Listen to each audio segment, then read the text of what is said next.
देवराज इंद्र अपनी देव सभा में श्रीडिक नाम के राजा के साधु स्वभाव की प्रशंसा कर रहे थे।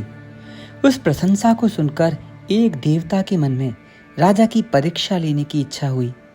देवता पृथ्वी पर आए और राजा जिस मार्ग से नगर जा रहे थे, बाहर से घूमकर उसी रास्ते में साधु का भेष बनाकर एक तालाब पर बैठकर मछली मारने का ढोंग करने लगे। राजा उधर से निकले तो साधु को ये विपरीत आचरण करते देख बोले, अरे आप ये क्या अपकर्म कर रहे हैं? महाराज, आप तो पृथ्वी के आभूषण हैं। सारी प्रजा, सारे लोग आपका सम्मान करते हैं। आप साधु हैं, आप संत हैं, आप भगवान को प्रदर्शित करते हैं। आप भगवान के स्वरूप ही हैं। महाराज, अगर आप ही ऐसे पाप कर्म करेंगे तो संसार क्या कहेगा? क्योंकि बड़े लोग जो जो आचरण करते हैं, छोटे लोग उसी को पालन करना शुरू कर देते हैं। इसीलिए बड़े लोगों को, साधुजनों को, राजा को सोच संभाल कर कदम रखना चाहिए। घर के बड़े लोग जैसा करेंगे वैसे ही घर के छोटे लोग भी करेंगे।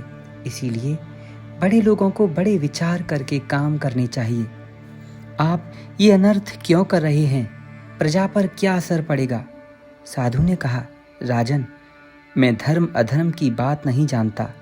मछली मारकर उन्हें बेचूंगा और प्राप्त धन से जाड़ों के लिए एक कंबल खरीदूंगा। ये सोचकर राजा हैरान रह गए। साधु को तो कल की चिंता नहीं होनी चाहिए, और आप कैसे साधु हैं?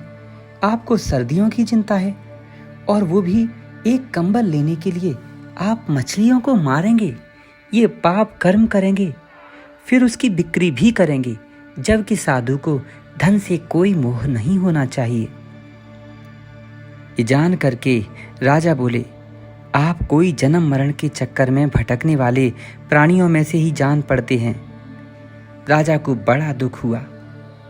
साधु भी ऐसा आचरण करें, दुख क्यों ना हो। देवता स्वर्ग लौट आए। देवराज इंद्र ने वापस आने का कारण पूछा और पूछा कि वो राजा कैसा था। वे देवता बोले, महाराज, जैसा आपने कहा था वो राजा वैसा ही निकला। वो धर्मात्मा था, लेकिन उसे अपने धर्म का अभिमान नहीं था। अक्सर लोग यही चीज नहीं पचा पाते। वे कुछ भी अच्छा करते हैं तो अपने आप को तो श्रेष्ठ समझते हैं और दूसरों को नीचा समझने लगते हैं। यही वो भूल करते हैं। इससे अभिमान आ जाता है, और ये एक ऐसा दुर्गुण है जो बुद्धि को कभी भी नष्ट कर सकता है।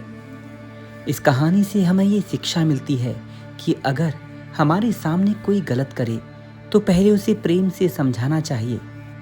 अगर वो ना हो तो फिर से हाथ जोड़कर उससे विनय करनी चाहिए। तब भी ना माने तो अपना रास्ता बदल लेना चाहिए। लेकिन ध्यान रखें, जब कोई कष्ट में हो, किसी की हिंसा हो रही हो और उसे मदद चाहिए, तो वहाँ